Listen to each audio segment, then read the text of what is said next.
Hi, hello. Welcome or welcome back. I'm Heather, or Miss Postawait if you're one of my students, and this is Pages with Postawait.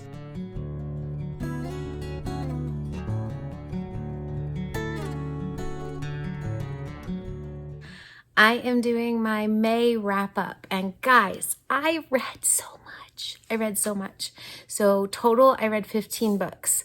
I'm going to talk about 12 of them because the other ones aren't really middle grade, but I'm really proud of myself, especially considering May is cuckoo for Cocoa Puffs. It's the end of the school year and I got sick and just everything happens in May. And so I'm actually really impressed with my reading total. So yeah, yay me. Okay, well, let's dive in. And of course, my first book is going to be an audiobook. This one was way out of my comfort zone wheelhouse. I don't usually read mysteries. They're not my genre. It was called Aggie, Morton, and the Body Under the Piano.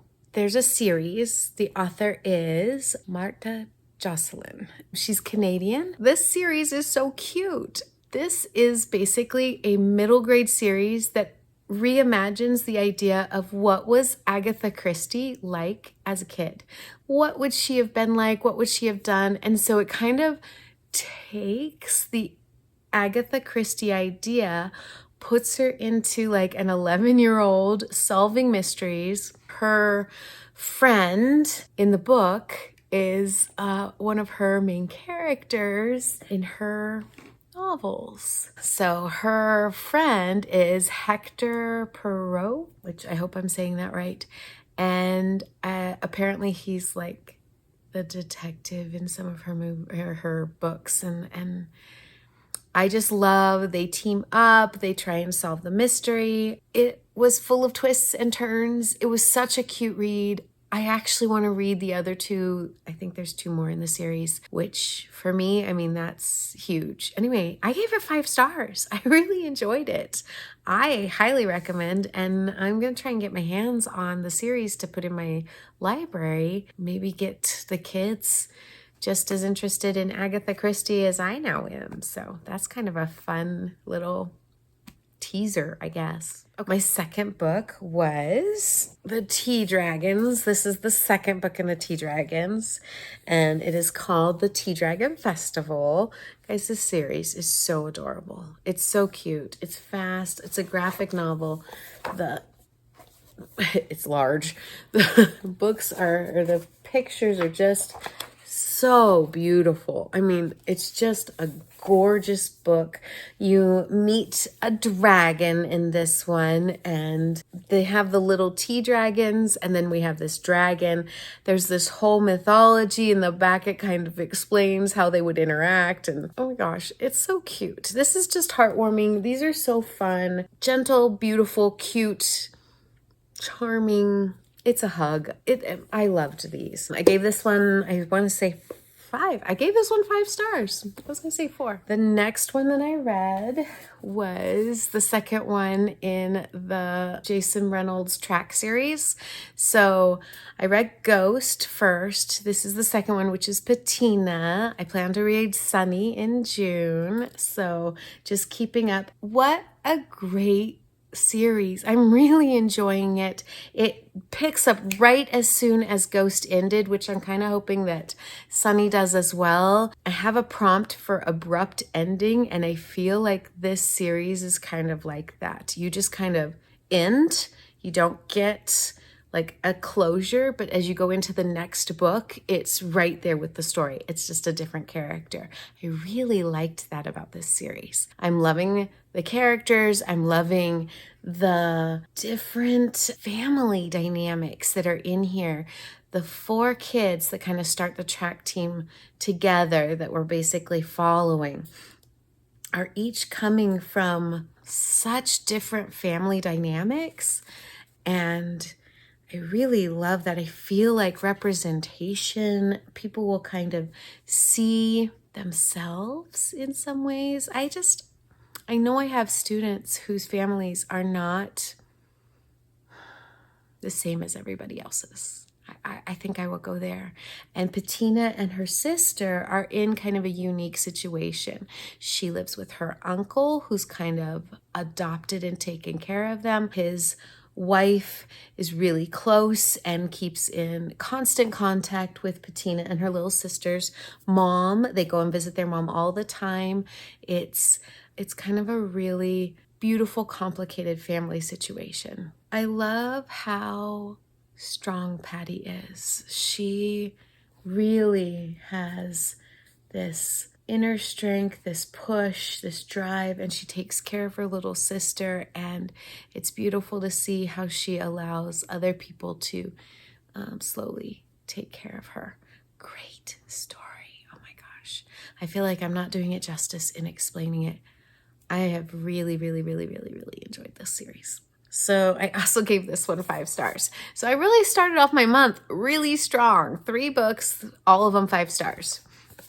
Really enjoying them. And then I picked up Green. Okay, so you should know I am doing the name game, the A to Z middle grade name game. So I'm trying to read books that have names in them. So obviously Patina and Aggie, like I really tried hard in the month of May to hit a whole bunch of names. And so I did that with this one. I didn't intend to read the whole series. I didn't actually realize this one was part of a series, but here we go. And I read it backwards. So I started with Green by Alex Gino.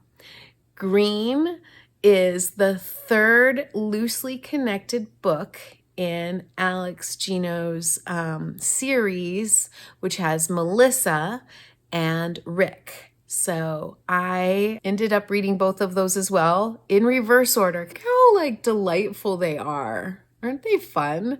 I love that they're wearing green. Their hair is green. Their name is green. It's great. And then I'm reading it. I'm also trying to read a bunch of banned books. Well, Melissa is always banned. It's always on the banned book list. So I went ahead and I'm like, okay, let me take a look if Green is banned. It's not. Green is kind of new, and I'm not trying to put it on anyone's like banned book radar, for heaven's sakes, please no. But I won't be surprised if somebody picks it up because we are following yet again another LGBTQ character. So let me talk about Green, and then I'll kind of hit all 3 of the series in the order that I read them backwards. So I want to say that Green, they are in, I'm going to guess 7th. I'm feeling like this is 7th. So I'm just going to go with that. If I'm wrong, I'm wrong. Sorry about that. So Green is a non-binary or gender non-conforming youngster, 7th grade. They go by Green. It's them and their dad that make up their family. There's always really good representation in an Alex Gino novel. Green is part of the Rainbow Spectrum, which is kind of a club at their middle school. And Melissa and Rick, who I'll talk about later, are also at the same school and in the same group. As the book goes forward, we're very much involved in drama, which is always a part of the books here. The group is usually involved in some sort of drama production. It was very central in Melissa. It has a piece in Rick, and then this one is very central as well. They do a Wizard of Oz as their production. Green has a crush on someone. They're not sure where that person falls on their preferences. And so that's a piece of the puzzle in this one. That's a piece of the book. I appreciate this author.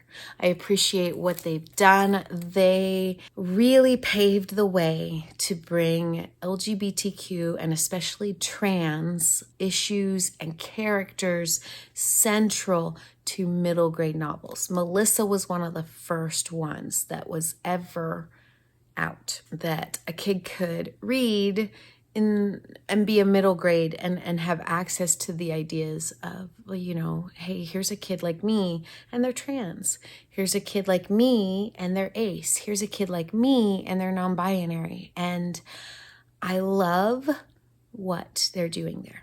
I love what they're trying to do. I love the characters that they're trying to build. I love the storylines that they're going. I just don't love how they write. And that's just a personal opinion. That's just me, I will support them and certainly shout them out. One of the things about these is they're very accessible. They're very easy to read. There's a lot of white space on the page. They're not very long. And so they're very accessible. They definitely hit the middle grade. I even enjoy the characters. I've always felt like it's a disconnect with the writing level, the reading level, and the content. I think there's just a weird element there that I can't quite put my finger on. I gave Green 3 stars. So I read these backwards. So I read this one and then I'm like, hey, they keep mentioning Rick, but Rick was a weird character in the first book. So let me go read Rick. So I read Rick. Well, Rick happens to be a banned book. So I'm going to go into more detail about Rick in another video. Rick is a really good representation of being Ace. They are a really interesting character because they were kind of a jerk in the first book in Melissa. They were best friends with like the bully and they participated in bullying that happened in Melissa. And then we leave elementary school, we get into middle school, and Rick is kind of navigating how do you allow yourself to change and grow and maybe grow out of friendships that don't match anymore. I really appreciated that as well in that book because I really feel like middle school it's a tough age. It's a tough developmental level because you are starting to look around and say, you know, I was really good friends with this person, but I don't think we jive anymore. Or maybe I have different feelings, or maybe I have different likes, or maybe I'm going a different direction. And so friendships are really difficult. And so I really appreciated that about Rick. I also really appreciated representation with Ace. Asexual is not brought up enough, and I had the opportunity to read 2 books this month that kind of allowed a character to not like anybody, to not have crushes, to not be in that realm. And it doesn't mean that they'll be like that forever, but they could be.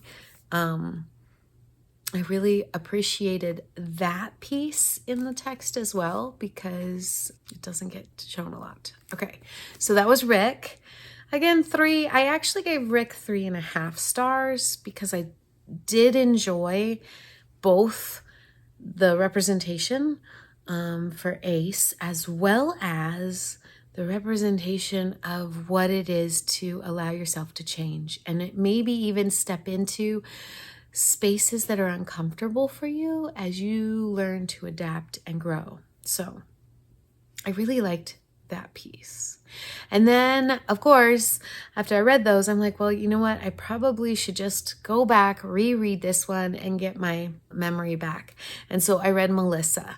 Now, I had read Melissa back before it changed to Melissa. It was originally titled George. I appreciate that the author went back and changed the name because the main character's name was always Melissa.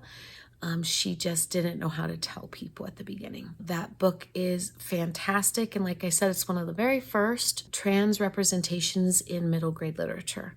It does a very good job with it. I really feel like it is appropriate for age. It touches on things that I feel like are well said. They're well done. And as you watch Melissa navigate and her world and try and share how she feels about things and what it's like to try and find the courage to tell people who you are, try and share what's been so personal and so scary to let people in. And Melissa's very brave in that she finally starts to share and to be herself. I liked watching the growth of all of those characters. I liked watching the growth and the representation. That book, I ended up giving 3.5 stars as well because I know the landscape of the literature when that one came out. Green's gonna stay a 3. The next book that I read, Good Different, by Meg Eden Kuyat. This is a novel in verse. I did the audio version of this one, so I didn't catch that piece of the book. And I would love, in all honesty, to go back and read it physically for that reason. I'm always looking for good novel in verse. So Sella has established for herself rules that if she follows them, she will come across as normal for everybody. And if she doesn't follow them, then people will pick up on her differences. Sella has autism, and she has learned to cope so well that most people don't recognize that. And what this book did so well was watch her try to advocate for herself, learn to accept her differences, and learn to open the door so that others can see it. She ends up having an incident at school, one where someone who was trying to be nice to her breaks a boundary, and Sella lashes out. And in lashing out, she harms the person. It wasn't intentional. It wasn't on purpose. It wasn't vindictive. It was a response, a knee-jerk reaction. And no one seems to understand this, not her mom. The only person that really understands her is her grandfather, and he has his own coping mechanisms as well. She really understands and connects with her grandfather. I do not want to spoil this book. I really feel like this one you need to read and explore because it's a novel in verse. It's not hard to read. Sella figures out where her voice is, and she does it through poetry, and it's beautiful. It's beautiful how people start to resonate and they hear her and they understand her.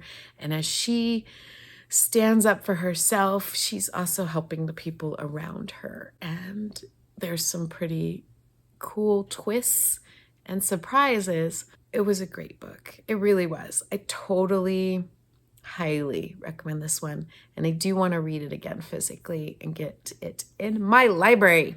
I gave that one 4 stars. I did really enjoy it. My next book is called Every Bird a Prince by Jen Reese. This one was unexpected. It was a lot of fun. It's fantasy. I think it was trying to be magical realism. It's an adventure. I actually really enjoyed this one, but it wasn't anything I expected it to be. This is good representation with LGBTQ and being asexual, not liking people in that way. Our main character in this one is Erin Evers. I really liked Erin. She's got these 2 best friends, and at the very beginning of the book, she's in this huge dilemma because they have to write down who their crush is. Her friends are depending on her.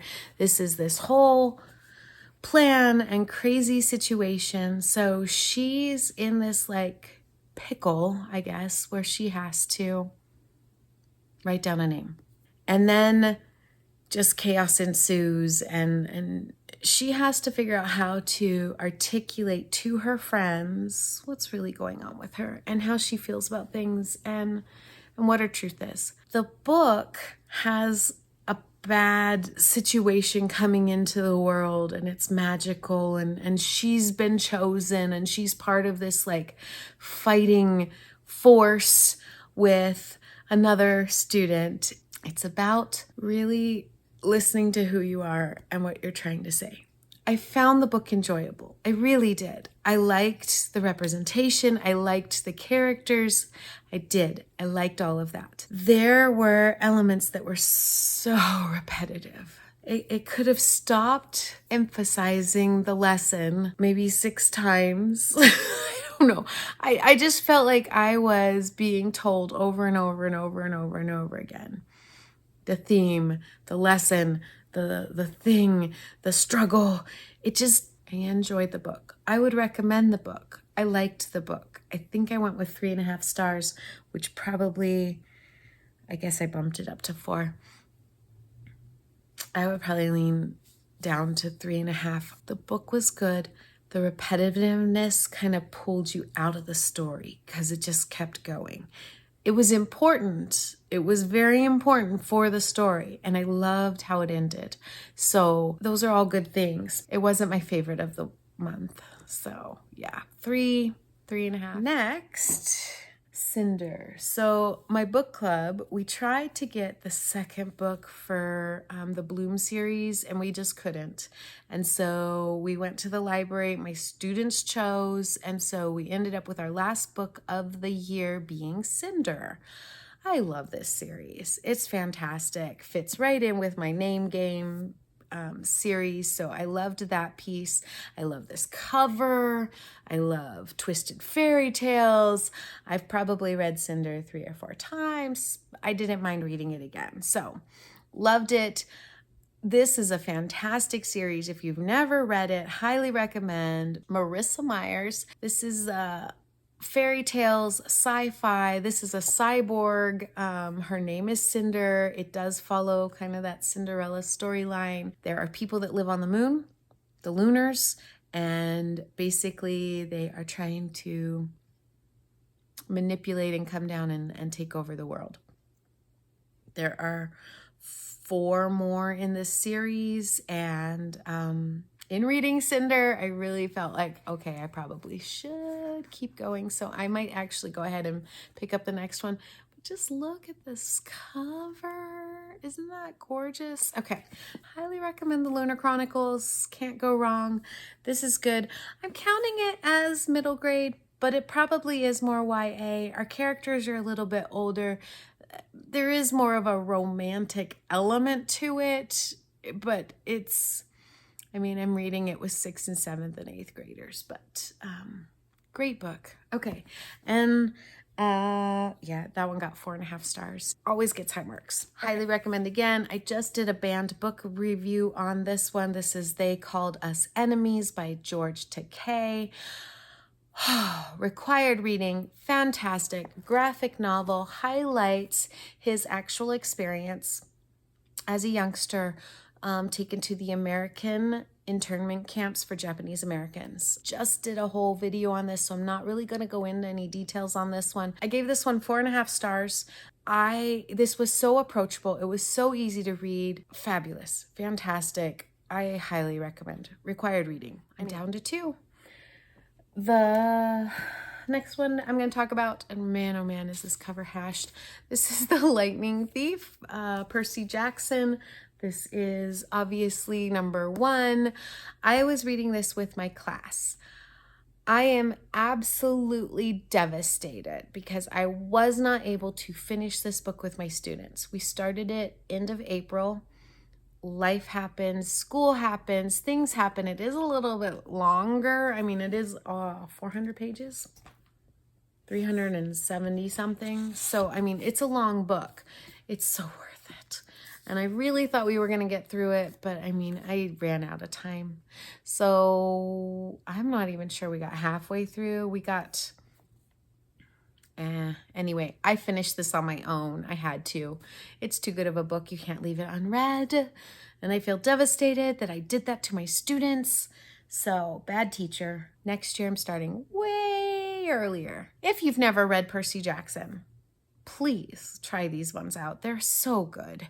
So obviously mythology, Greek mythology centered. We have demigods. There's a movie that's terrible. There's a TV show that's all right. There's the books are fantastic. I love Rick Riordan. I may be saying that wrong, but not only has he done so well for himself, but he has gone on to kind of help support and publish other books from mythologies all over the world, and he really lifts up authors and books that highlight mythologies that don't get enough attention, and so I love that about him as well. So good. Snarky, sarcastic, fabulous, wonderful. I gave it 5 stars. Of course I did. And again, it's a name, so I am doing so good. I cannot wait to fill in my journal with all of the name game pictures. And my last one also has a name. I'm so excited. Okay, so the last book that I read was a library book. Unfortunately, you can't see the title, so maybe I should just put the book right here. But that is Ruby Lost and Found. This one was highly recommended.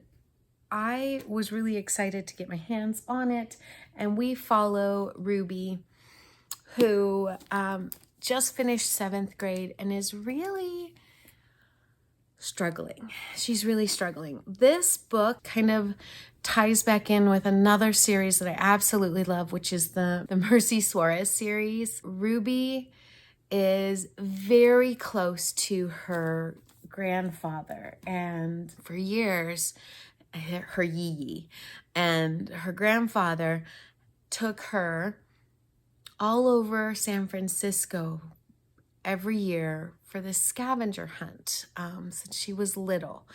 The scavenger hunt always started at May's Bakery, and then they would go all over San Francisco, and she has this map that tracks in different colors the different years that they went on this.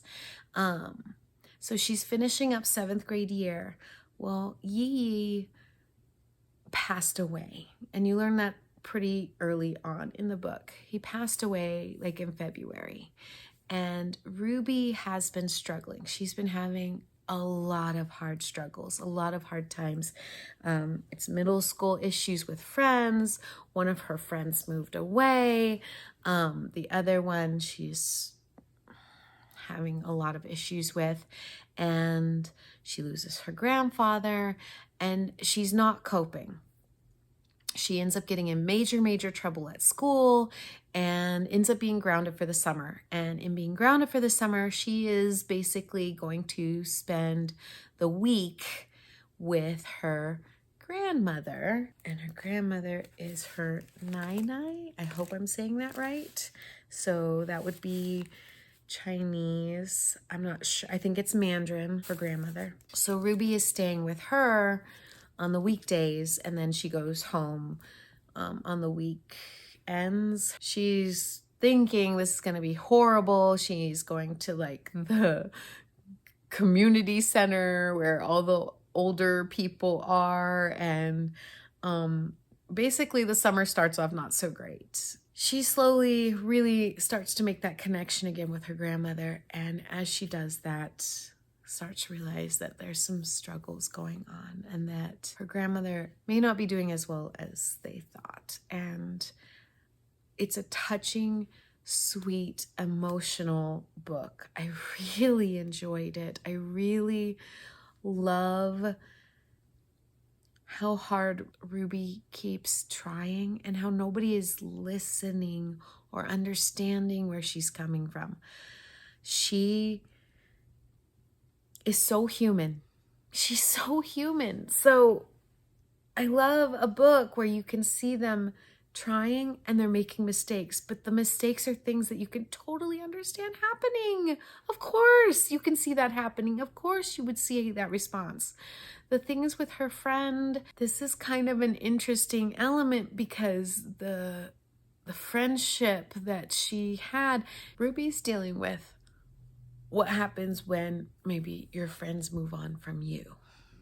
Whereas Rick was dealing with, in his book, how do I move away from a friend that no longer is where I belong?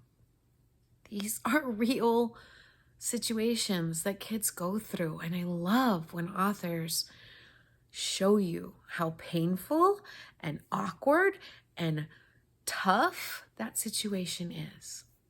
It's good. It builds empathy. It gives them that opportunity to see how other people are navigating it. It's beautiful. Love that. I gave that one 4 stars. I really enjoyed it. It made me want to create like scavenger hunts for my kids. That was May. That was 12 books. That was an awesome reading month and some fantastic middle grade books. So I hope you found something that sounded good. If you liked this, you might also enjoy my April wrap up where I talk about a whole bunch of other books I read. Have a fabulous day. We'll see you on the flip side. I hope you found something to read. Enjoy.